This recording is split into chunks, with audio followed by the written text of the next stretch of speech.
Smolensk, Russia, Headquarters, German Army Group Center, AGC, December 3, 1941.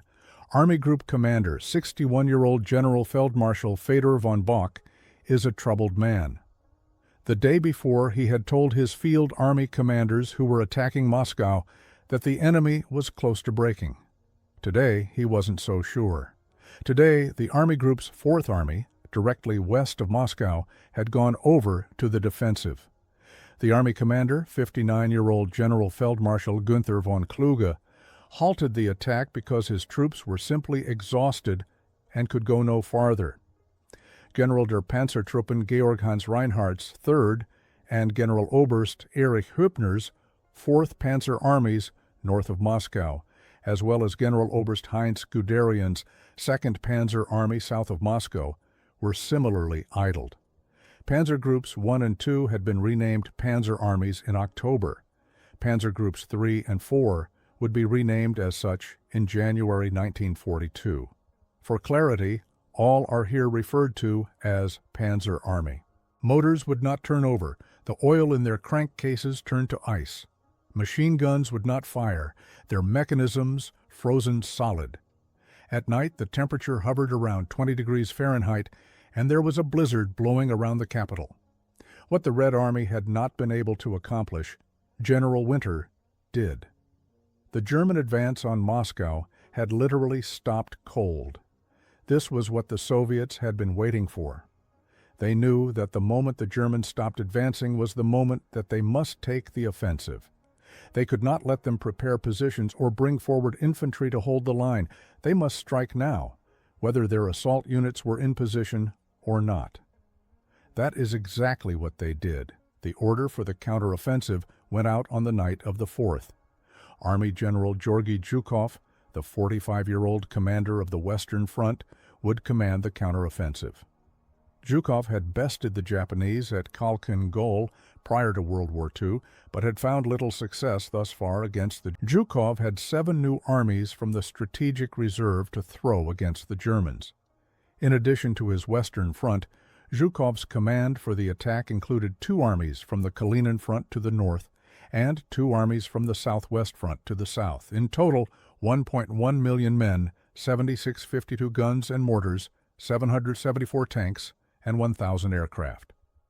Bock's AGC had perhaps half again as many men, but they were bone-weary, famished, and freezing.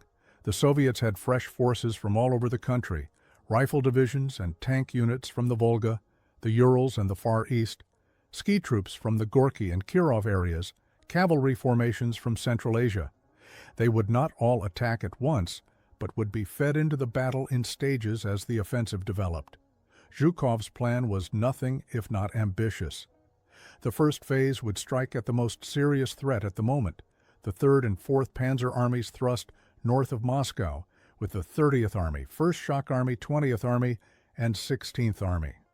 This would be closely followed by the 10th Army, 50th Army, and the 1st Guards Cavalry Corps, attacking General Oberst Heinz Guderian's 2nd Panzer Army salient, south of the capital from 3 sides. At the same time, the 3rd and 13th Armies would attack General der Panzertruppen Rudolf Schmidt's 2nd Army on the Army Group's southern flank, while the 31st and 29th Armies would attack General Oberst Adolf Strauss's 9th Army on the Army Group's northern flank. Meanwhile, in the center, the Soviet 5th, 33rd, 43rd, and 49th Armies would only demonstrate and not attack initially in order to discourage the transfer of German reinforcements to the north or south. In Phase 2, after success on the flanks, the Red Army units in the center would go over to the offensive and accomplish the general destruction of von Bock's Army Group Center. Zhukov's eventual goal was to push the AGC front all the way back to the line Staraya Russa Velikiye, Luki-Vitebsk, Smolensk, Bryansk. The offensive began at Kalinin, 100 miles northwest of Moscow, in deep snow and a temperature of 22 degrees Fahrenheit at 3 a.m. on Friday, December 5th, when the Kalinin Front's 31st Army, commanded by Major General Vasily Yushkevich, struck out across the Volga River ice from positions just south of the city. Just before noon, the 31st's running mate, Lieutenant Ivan Maslenikov's 29th Army, struck out across the ice just north of the city, held by Strauss's 9th German Army. The next morning, the attack against the 3rd and 4th Panzer Armies commenced when the Western Front's 30th Army, commanded by Major General Dmitry Lelyushenko, attacked Reinhardt's 3rd Panzer Army east of Klin. At the same time, the 1st Shock Army, headed by Major General Vasily Kuznetsov, attacked and fought its way into Yakroma, while Lieutenant General Andrei Vlasov's 20th Army hit Hupner's 4th Panzer Army at Krasnaya Poliana. At first light on the 7th, Lieutenant General Konstantin Rokossovsky's 16th Army smashed into other 4th Panzer Army elements near south of Moscow. The Soviet offensive began on December 6th. On the left flank of the Western Front, the 10th Army, commanded by Lieutenant General Philip Golikov, attacked Guderian's 2nd Panzer Army at Mikhailov, while Major General Pavel Bailov's independent 1st Guards Cavalry Corps hit Guderian's formations at Kashira. Tula, 100 miles south of Moscow, and 90% encircled by 2nd Panzer Army for weeks, was held by Lieutenant General Ivan Boldin's 50th Army, which attacked southeastward into the encircling ring on the afternoon of the 8th. Its aim was to cut off the retreat of any German forces north and east of Tula. Finally, on the far south wing of AGC, the 13th Army, under Major General Avksentij Gorodiansky, struck Schmidt's 2nd Army on both sides of Yelets, 220 miles south of Moscow, on 7 December, the same day Japanese forces were attacking Pearl Harbor.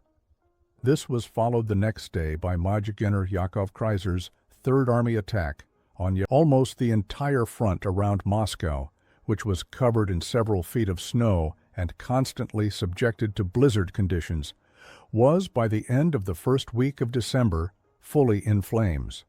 From Kalinin in the north, 320 miles south, to Yelets, the Germans and the Soviets were fully engaged in mortal combat.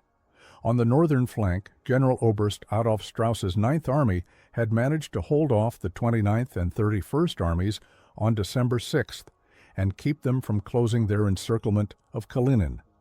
In this, Strauss got generous help from the Luftwaffe, which had a great deal of immobile equipment and temporarily non-airworthy aircraft. Reinhardt's 3rd and Hopner's 4th Panzer Armies had already begun pulling back from their exposed forward positions and were going over to the defense when the Soviets struck. On the morning of the 7th, the roads leading to Klin from the east were packed with 3rd Panzer Army rear echelon troops heading west. Many guns and much equipment, not to mention tanks, were left behind because motors and transmissions were frozen. There was very little gasoline, and unless a motor was left running constantly, it would freeze up. The men had to leave, but much of their equipment could not. The 1st Shock Army followed hesitantly from its breakthrough at Yakroma. The bigger threat to Reinhardt's 3rd Panzer Army at the moment was from Lelyushenko's 30th Army, farther north. The 30th broke through at Rogachevo and surged 8 miles that first day, approaching Klin from the northeast. The next morning, the lead detachment surprised the LVI Panzer Corps headquarters at Bolshoye Shapovo, barely 3 miles northeast of Klin. Note that the German Panzer Corps had all originally been named Motorized Army Corps, A.K. Ponmat. They were all renamed Panzer Corps at various dates in 1942. For clarity, all are here referred to as Panzer Corps. The Corps commander, General der Panzertruppen Ferdinand Schall, was seen dispensing aimed fire from his carbine as he fled. The next day, the Russians cut the main north-south highway 3 miles northwest of Klin as thousands of German troops squeezed through the town, flooding west. Klin was the main crossroads point north of Moscow, through which most all German troops in the area had to withdraw. It must be held as long as possible. South of 3rd Panzer Army, Hopner's 4th Panzer Army had initially fared a bit better. His troops were holding off the Soviet 20th Army east of Solnechnogorsk, and the 1st Shock Army was moving only cautiously along the 4th's northern boundary with 3rd Panzer Army. In fact, 1st Shock was moving so slowly that Zhukov ordered it to pick up its pace on December 7th. That same day, Rokossovsky's 16th Army joined the attack.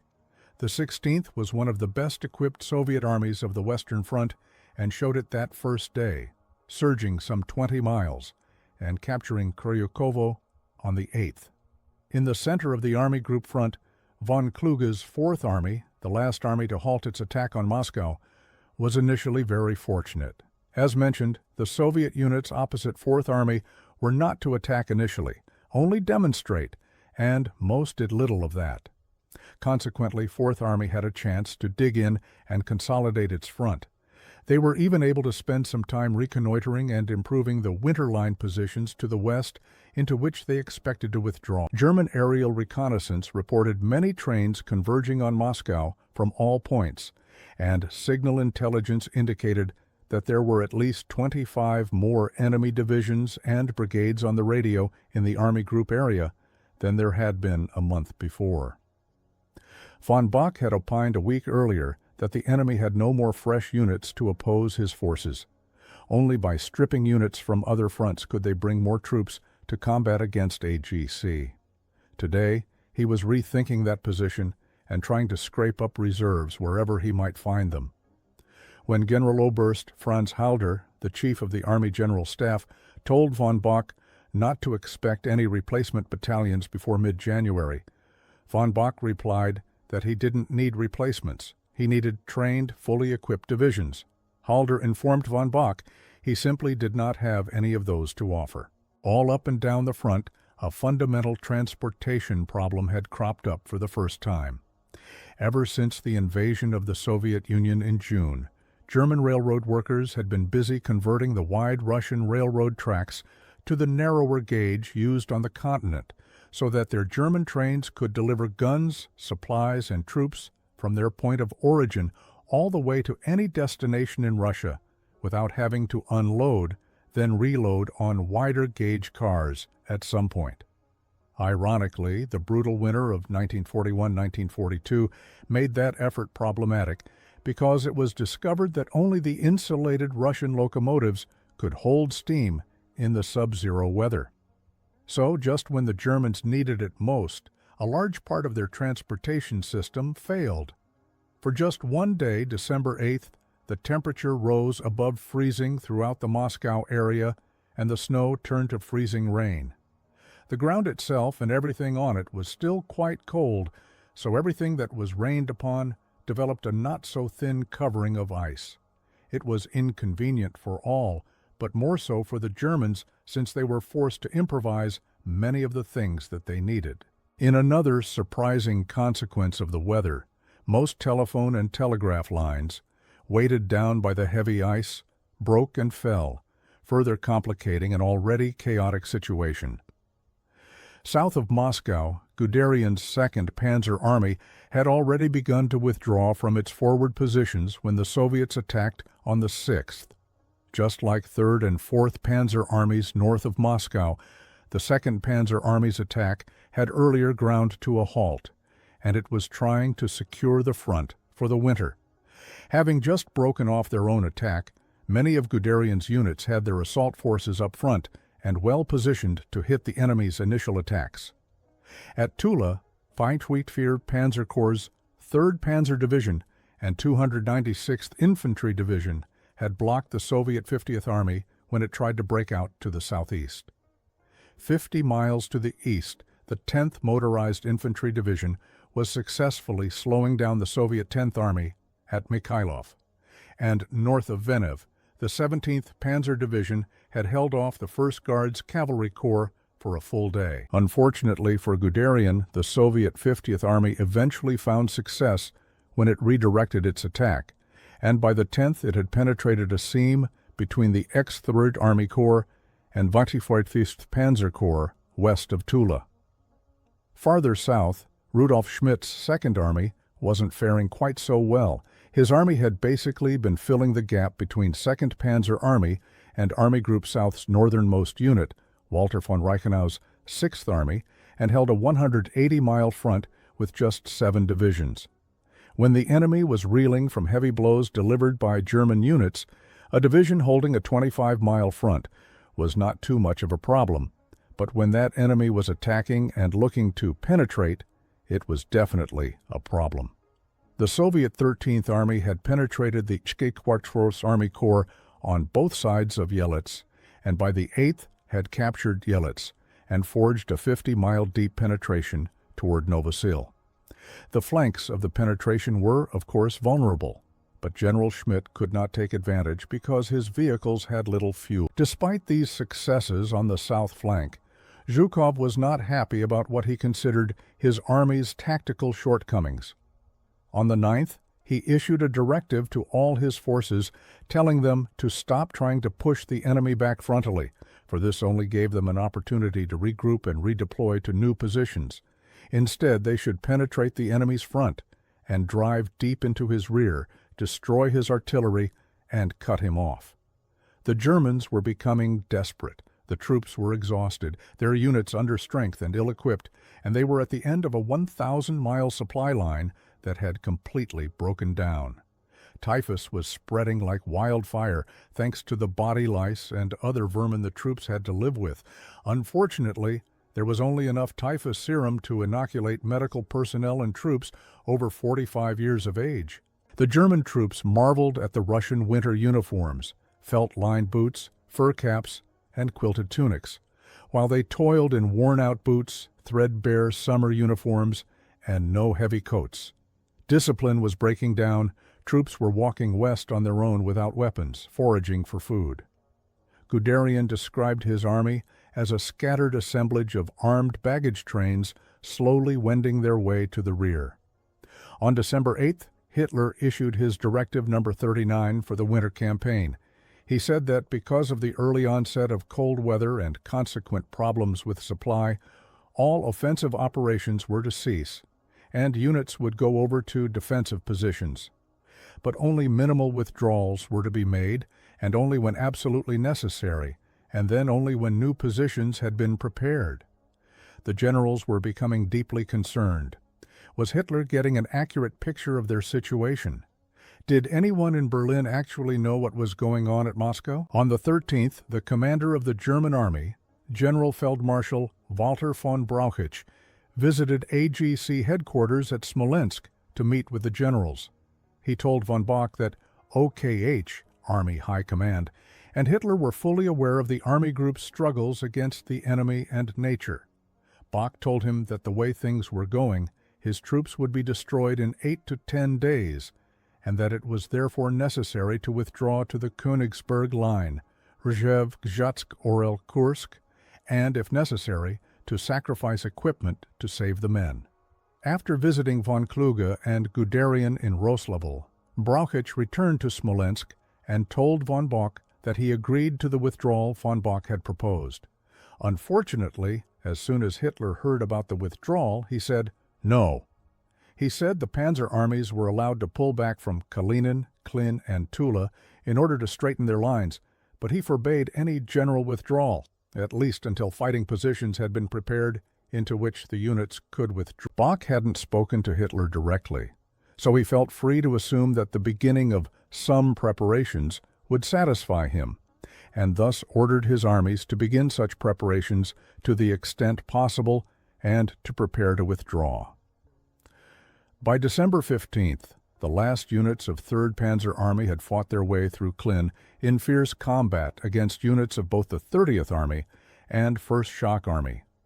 Units of the XLI Panzer Corps were the last troops through the bottleneck, and the Corps commander, General der Panzertruppen Walter Model, could be found personally directing traffic there until the last units were through. Most of the army was able to break loose from the pursuing enemy and take up positions along the west bank of the Lama River, north of Volokholamsk. To the south, all units of Hübner's 4th Panzer Army had managed to gain positions behind the Istra River Chart Reservoir while being pursued by the 16th and 20th Armies, but they would soon withdraw to the Lama Ruza River line to conform to their northern neighbor. Strauss's 9th Army had likewise withdrawn from Kalinin after setting demolition charges on anything worth having, including the large bridge over the Volga River in the center of town.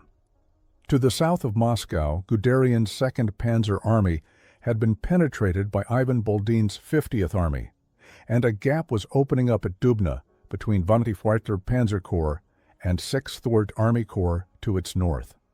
Most units of the army were trying to establish a line behind the Plava River, but withdrawal to the line of the Oka and Susha rivers, 35 miles to the west, was being contemplated as the enemy's 10th Army and 1st Guards Cavalry Corps were bearing down on the Plava River with little to. Farther south in the 2nd Army's area lay the greatest threat to the Army group at the moment. Presumably that is why it was the first to receive any reinforcements, meager as they were. The ex-Petrov Army Corps had been dispersed and deeply penetrated west of Yelets, with most combat elements encircled and destroyed. This represented a threat to Orel and Kursk, two of the most important supply points for Army Group Center and Army Group South. The weakened state of the Army made it questionable whether it could successfully defend these vital hubs. On the 12th, reinforcements had begun to arrive for Schmidt's 2nd Army, including remnants of a battered infantry division from 2nd Panzer Army, a security division of overage troops from railroad security duty in the Army Group rear area, 2 reinforced infantry regiments from 2 different divisions from Army Group South, and an SS motorized brigade fresh from anti-partisan duty in the rear. This motley collection was assigned to XXXXV Army Corps and, along with other units of the Corps, took up positions at Verkhovy on the main east-west road and railroad 48 miles east of Orel. On the 17th, to most everyone's surprise, they managed to halt the Soviet penetration, at least temporarily. At about that same time, Bok put 2nd Army under command of 2nd Panzer Army, creating Army Group Guderian in the hope that this arrangement would prevent Guderian from withdrawing without consideration for his neighbor to the south. Now, with both the northern and southern wings of AGC around Moscow either pushed back or destroyed, General Halder declared it the worst crisis in 2 world wars, and Zhukov ordered the 2nd phase of the attack to begin. A great victory had been achieved, and now Zhukov expected to raise that to the monumental level with the complete destruction of Army Group Center. German commanders at all levels had been clamoring for permission to withdraw. Hitler, for the most part, had said no, allowing only minor rearward movement on a limited basis. Finally, on December 18th, he released a definitive order on the subject. Larger evasive movements cannot be made. They would lead to a total loss of heavy weapons and equipment. Commanding generals, commanders, and officers are to intervene in person to compel the troops to fanatical resistance in their positions without regard to an enemy break, though on the flanks or in the rear. This is the only way to gain the time necessary to bring up the reinforcements from Germany and the West that I have ordered. Only if reserves have moved into rearward positions can thought be given to withdrawing to those positions. Reaction to what became known as the Stand Fast Order among the generals ranged from resignation to outright rejection. Von Kluge predicted that regardless of orders, the Army Group could not hold the line. Both Reinhardt and Hupner doubted that their divisions could be made to stop on the Lamaruza line, and Guderian said flatly that he would not even pass the order on. Bok opined that it was impossible to tell which was more dangerous, to hold or to withdraw. Either way, his army group was likely to be destroyed. The next day, Bok went on sick leave and left for Germany. General Feldmarschall von Kluge would leave 4th Army and take over command of the Army Group. Also leaving on the 19th was Commander of the Army, General Feldmarschall von Brauchitsch. He, too, was in failing health, and frustrated that he had been cut out of important decisions, submitted his resignation. Not only did Hitler accept von Brauchitsch's resignation, he took over command of the army himself. For the most part, the generals were not sure what to make of Hitler taking over command of the army. Some thought that the army would lose its identity, while others thought that it was good, since now they could be assured that the army leadership was not keeping their demands or concerns or advice from Hitler.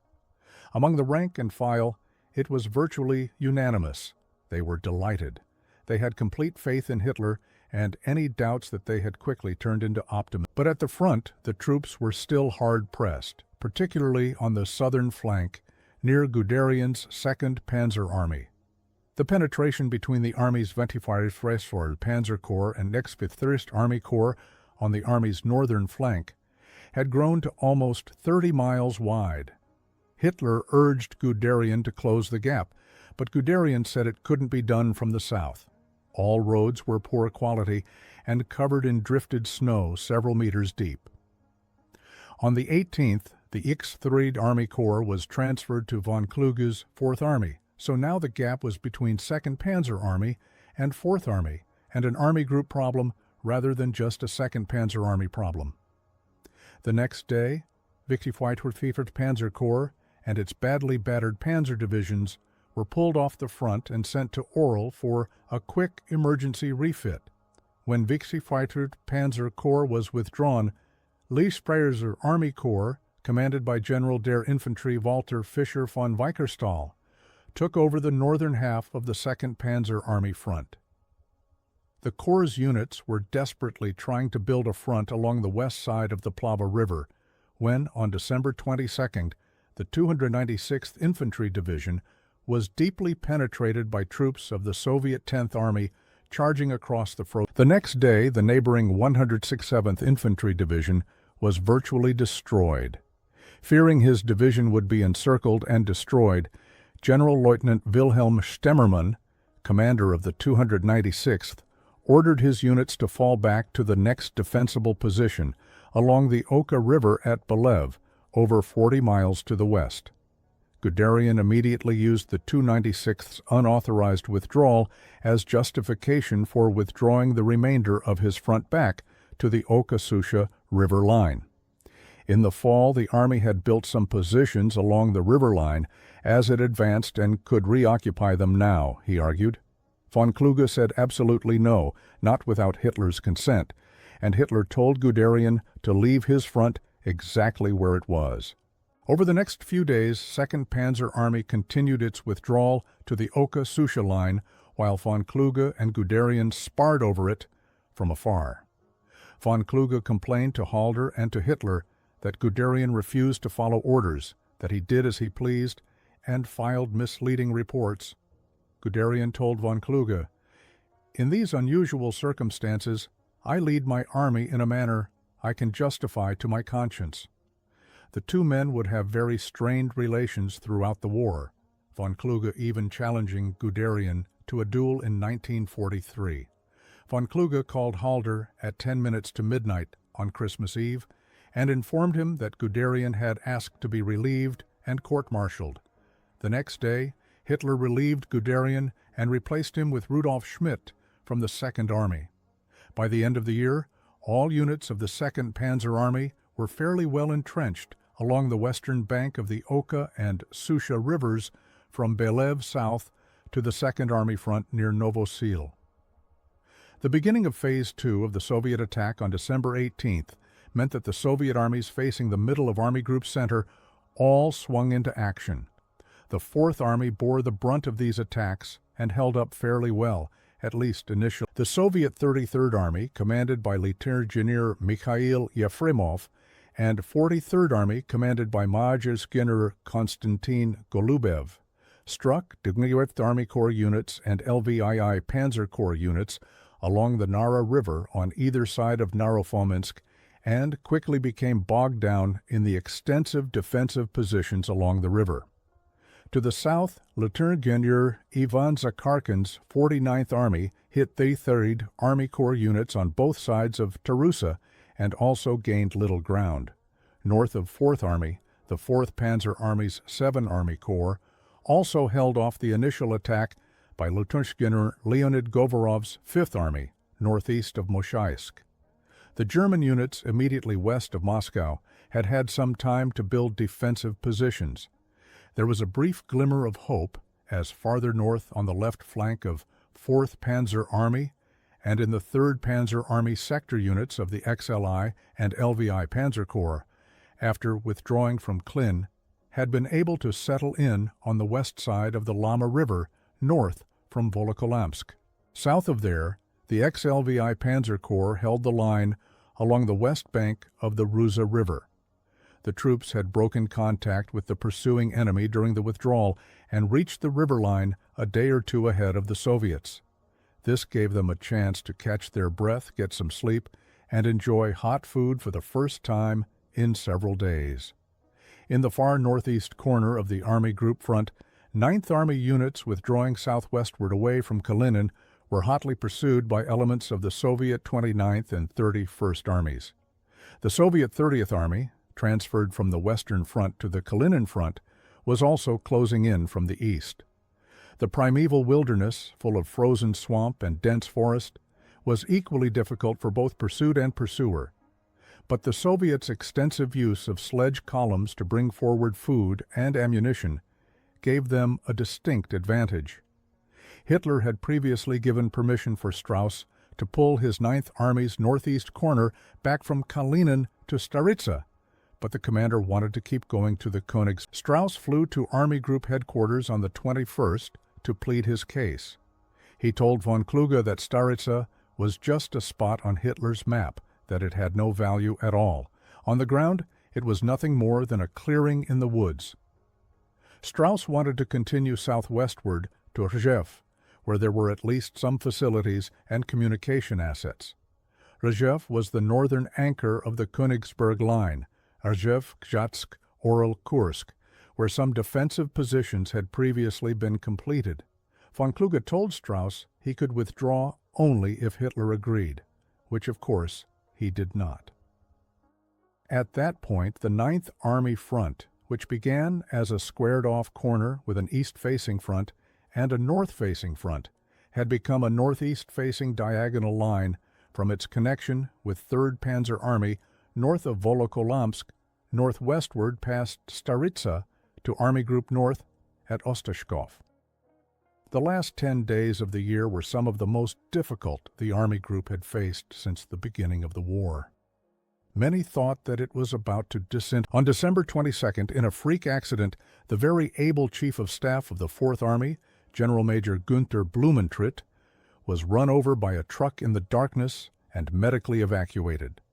Consequently, when von Kluge's replacement, General der Gebirgstruppe, Mountain Troops, Ludwig Kübler, arrived 4 days later, he had no chief of staff to orient him to the situation.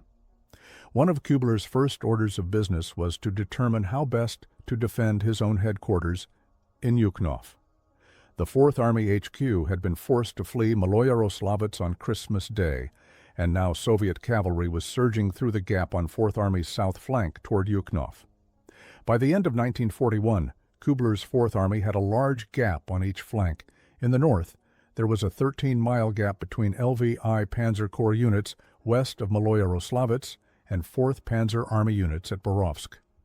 In the south, there was the huge 50-mile gap between 63rd Army Corps units just west of Kaluga and 2nd Panzer Army units at Belev. The Soviet 43rd Army was pouring through the northern gap, while the 10th Army, 50th Army, and 1st Guards Cavalry Corps surged through the southern. On December 26th, the 39th Army, now commanded by Lieutenant General Ivan Maslenikov, joined the attack, hitting 9th Army's 6th Army Corps northwest of Staritsa. Maslenikov had begun the offensive as commander of 29th Army, but on December 11th he was replaced by Maj. Gen. Vasily Shvetsov, and at the same time he replaced Lieutenant Gen. Ivan Bogdanov at 39th Army. The 6th Army Corps' 26th Infantry Division initially maintained the upper hand, but there were alarming reports coming from the field. The 6th Infantry Division reported its men physically and psychologically finished. Men's boots were frozen to their feet, machine guns were frozen and did not work, radios were frozen and inoperable. On December 29th, General Strauss reported that Staritsa was almost surrounded and that the 5th Army Corps was falling back toward Rzhev as 39th Army continued southward. Hitler was furious and, in a fit of pique, relieved the Corps Commander, General der Pioniere, Engineers, Otto Förster, and replaced him with the commander of the Army Group's air support, Luftwaffe General der Flieger, Wolfram von Richthofen, and ordered him to hold the line. The 3rd and 4th Panzer Army's front along the Lama and Ruza rivers remained fairly stable even after the Soviets caught up with the withdrawing Germans, who put up a tenacious defense that the enemy could not penetrate, the one exception being in the 4th Panzer Army's VV Army Corps sector, where the 106th Infantry Division was pushed out of Volokholamsk on December 21st. They managed to stabilize the front just west of there, but on Christmas Eve, Soviet tank units found a soft spot and forced a penetration. Fortunately for the Germans, the Corps was holding part of the 6th Panzer Division as a reserve, and it quickly counterattacked and eliminated the penetration. On the southern front, after Guderian's firing, Army Group Guderian had become Army Group Schmidt, commanding both the 2nd Panzer Army and the 2nd Army. Other than the yawning gap on its north flank, 2nd Panzer Army now held a stable front along the west side of the Oka and Susha rivers from Belev, south to the 2nd Army front near Novosil. The 2nd Army front, which ran from that boundary south to Army Group South near Tim, had settled down considerably by the end of the year. A minor penetration on Christmas Day near the village of Tim was cleared up by the 3rd Panzer Division, and the front grew quiet. About the middle of January, 2nd Army was transferred to Army Group South and was no longer a part of the Moscow counteroffensive. On January 7th, the Germans got a huge break when, with victory after victory and reports of German demoralization flowing in, Stalin saw an opportunity to expand the offensive and took command. Zhukov had saved Moscow. Now Stalin wanted to grab some glory for himself.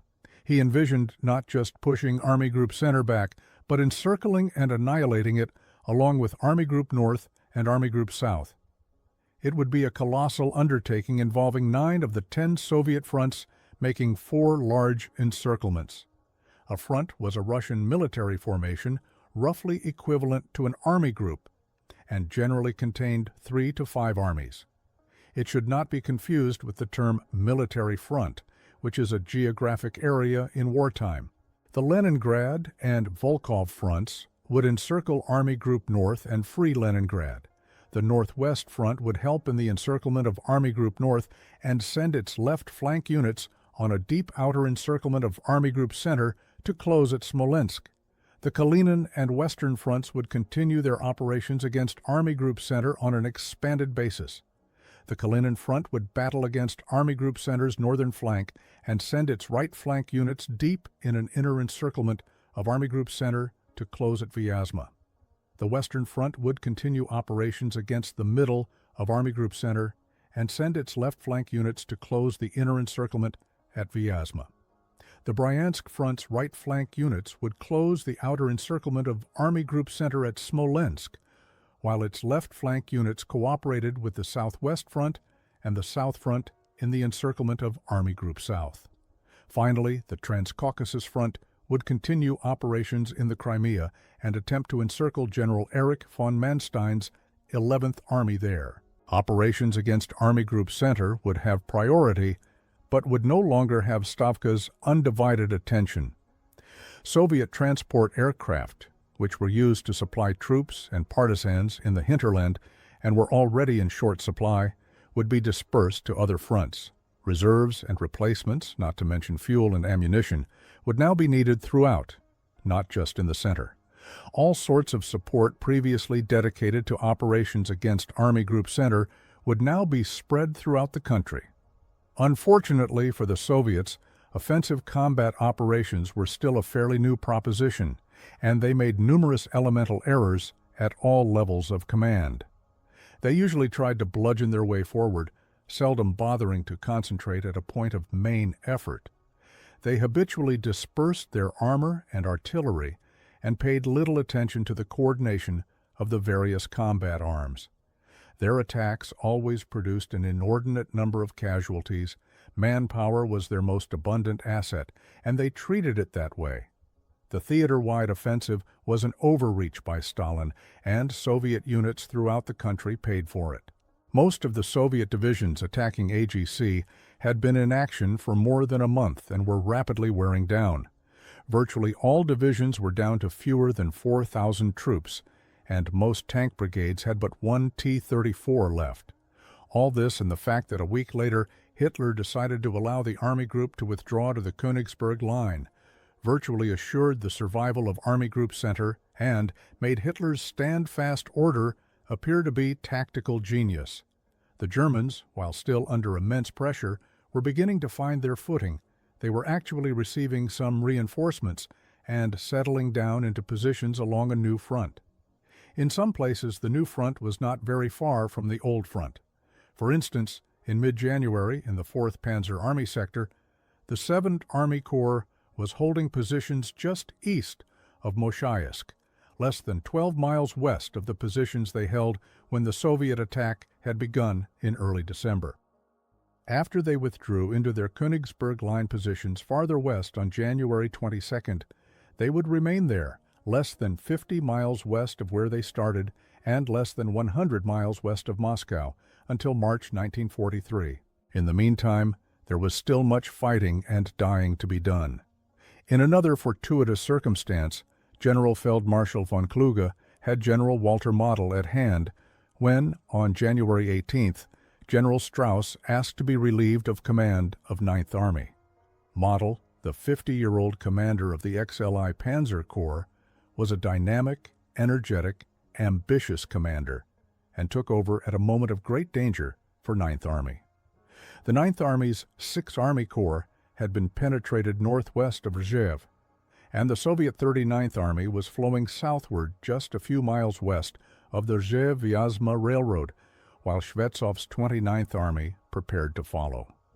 Model's first order of business was to restore the front where the enemy had penetrated, then eliminate the penetration.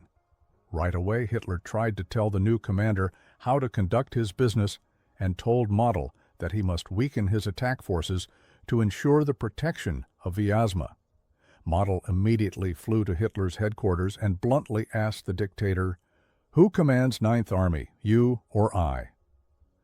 Not used to this sort of reaction, Hitler meekly relented. On January 23rd, Model's counterattack west of Rzhev closed the gap between 6th Army Corps and a WW2 Army Corps and cut off the penetration by the Soviet 39th and 29th Armies. Thus began forming a huge pocket of enemy units behind the Army Group's front.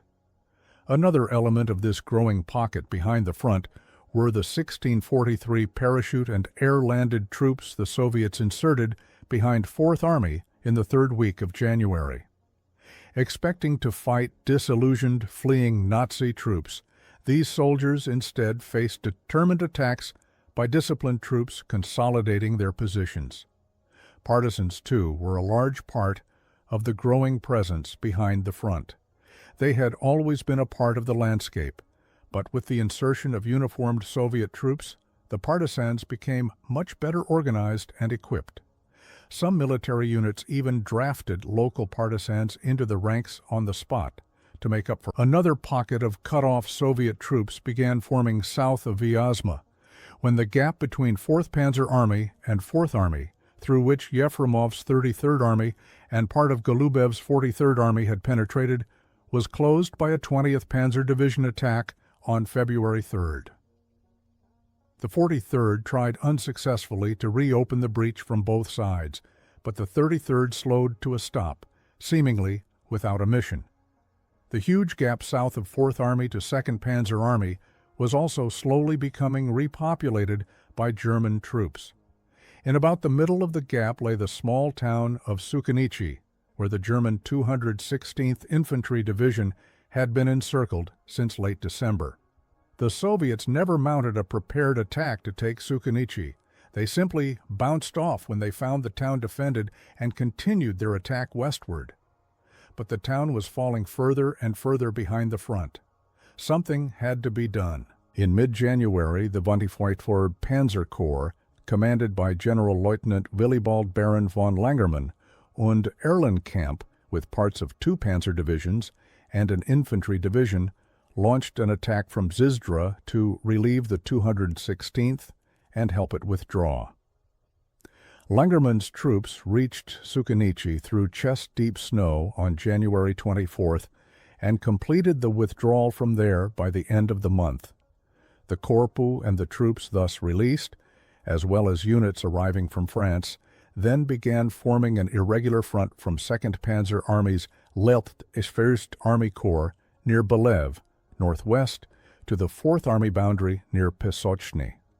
The 4th Army's XXX Panzer Corps then took over and began forming a front, curving northeastward, to X3rd Army Corps units north of Mosalsk.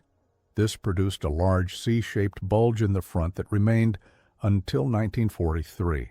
The Soviet 49th and 50th Armies battered against the north edge of this bulge for weeks, trying unsuccessfully to sever the main 4th Army supply line from Roslavel. Perhaps the most worrisome spot on the map in late January was in AGC's deep northern flank, where the Soviet 4th Shock Army had penetrated the front near the boundary with Army Group North at Ostashkov. For 2 weeks, Colonel Andrei Eremenko's 4th Shock Army had been plunging southward, captured Toropets on January 21st, and now approached Velish, 60 miles northwest of Smolensk. To confront this menace, General Lieutenant Kurt von der Chevallerie's LIX Army Corps, with 3 fresh divisions from France, began arriving in the Vitebsk area on the 20th, and on February 1st, the 3rd Panzer Army Headquarters was transferred to Vitebsk to take charge of the defense of the Army Group's deep northern flank. During the first week of February, in a daring attack, General Model sent the XLVI Panzer Corps, now commanded by General der Panzertruppen Heinrich von Vietinghoff, to strike northwesterly across the northeast corner of 9th Army's inside front, southwest of Rzhev. In less than 2 days, the Panzer Corps surged 30 miles between the Soviet 39th Army and 29th Army and contacted the 23rd Army Corps near Nikolino. This put most of Shvetsov's 29th Army in a tight pocket, which was then quickly eliminated. This victory allowed Model to shift forces and continue building his west-facing front south from Syshevka toward Vyazma. Model had earlier put General Major Erhard Raus, the commander of the 6th Panzer Division, in charge of rounding up rear area troops, convalescents, and any otherwise unattached troops to man the new west-facing front. By February 1st, Raus had collected 35,000 troops to help man the line. In the middle of February, with his offensive floundering, Stalin sent reinforcements to both Zhukov's Western Front and Konev's Kalinin Front, and demanded that the front commanders bring all their forces to bear on the enemy, but it was too late. The troops were worn out, supplies were short, and the attack was inexorably losing steam. Nearly continuous attacks on both Rzhev and Vyazma had produced nothing but massive losses for the Soviets in both men and materiel. The Soviet situation got worse. By the 3rd week of February, Lieutenant General Mikhail Efremov's 33rd Army was completely encircled southeast of Vyazma. Efremov would commit suicide in April, when he and a group of his men tried unsuccessfully to escape. On March 10th, a massive late-season snowstorm roared into the area and halted all ground movement, leaving several feet of new snow on top of the several feet already there. But by the end of the month, the temperature was rising above freezing, and the snow began to melt. The roads ran like rivers, the verges knee-deep in muck. The muddy season was beginning, and all movement and combat slid to a halt. Not only did the thaw produce problems for transportation, it also produced problems in sanitation and health, as the bodies of thousands of men and horses long dead and frozen, but unburied, began to thaw. The Soviets had indeed pushed the Germans back, but they were far from destroyed. The greatest advance was made by the Soviet Western Front's left flank, which advanced nearly 250 miles. The shortest Red Army advance, about 50 miles, was made by the Western Front's center armies. Between Vyazma and Smolensk, despite the insertion of thousands of paratroops and in weeks of heavy combat, Against scratched German units, elements of the Western Front were never able to effectively link up with units of the Kalinin Front to even temporarily achieve their primary objective of encircling von Kluge's Army Group Center. When the AGC front settled down, it resembled a giant upturned horseshoe. The straight-line distance from AGC's northern boundary at Veliki Luki South to Army Group South near Orel was 350 miles, but the actual front, with its convolutions, was closer to 1,000 miles long. The left leg of the horseshoe ran roughly southwest from the Army Group North boundary at Veliki Luki to Nevel, then southeastward near Demidov. The line then ran east to a point about 20 miles northwest of Vyazma and turned north, becoming the western face of the right leg of the horseshoe. The open center of the horseshoe was the 150-mile by 150-mile Toropets Bulge. The right leg of the horseshoe, which ran north on either side of the Vyazma-Rzhev Railroad and was 50 miles wide at most, became known as the Rzhev Salient, and was not entirely abandoned by the Germans until early 1943. The C-shaped bulge around Sukhanichi also remained as part of the front, between the 4th Army and 2nd Panzer Army. There were also vast pockets from various units, as well as paratroops and partisans, behind the front, which were gradually eliminated during 1942. Zhukov's offensive had retrieved Moscow from the enemy's clutches, and the Soviet capital was never again threatened. But Stalin's expanded offensive was a failure. From the start of the counteroffensive on December 5th through April 20th, Army Group Center had suffered 32,000 killed, wounded, sick, and missing. Losses for the Soviet forces engaged against AGC during the same period were 11 Fort 7-884 and considerably more for the overall offensive. For the first time in the war, the Soviets had undertaken offensive operations on a massive scale, and it did not go entirely well. They would, however, get better.